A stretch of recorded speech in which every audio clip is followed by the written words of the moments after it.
This dog is extremely dangerous, that even trained soldiers are afraid of it. That's why they keep its mouth locked with a muzzle and store it inside a reinforced cage. But one day, a soldier named Michael decides to pet the dog. He steps into the cage and the dog instantly stands, ready to attack. Michael slowly approaches and reaches out. To his surprise, the dog stays calm.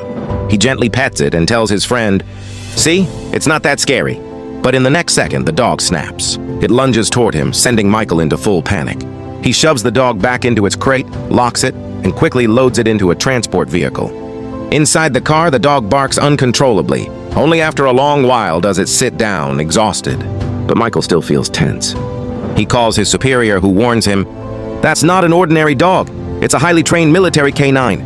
During an operation, its handler died. Since then, the dog has gone unstable and attacks everyone." Michael decides to take the dog to its handler's grave. But the journey will not be easy.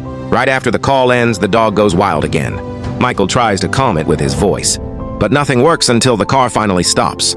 Gathering all his courage, he removes the muzzle and opens the crate slightly.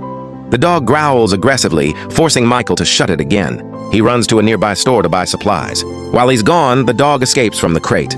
When he returns, he's shocked. The car seats are torn apart. Terrified, he comes up with an idea. He stuffs sausages with tranquilizer and feeds them to the dog. Moments later, the dog collapses and Michael finally breathes in relief. He spends the night in a small village. The sedative makes the dog too weak to stand, so it eats while lying down.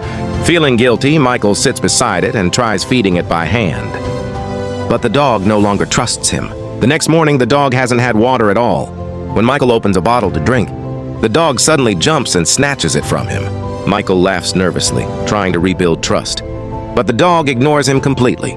Then suddenly the dog becomes restless, as if sensing danger nearby. It leaps out of the car and bolts into the forest. Michael panics and runs after it.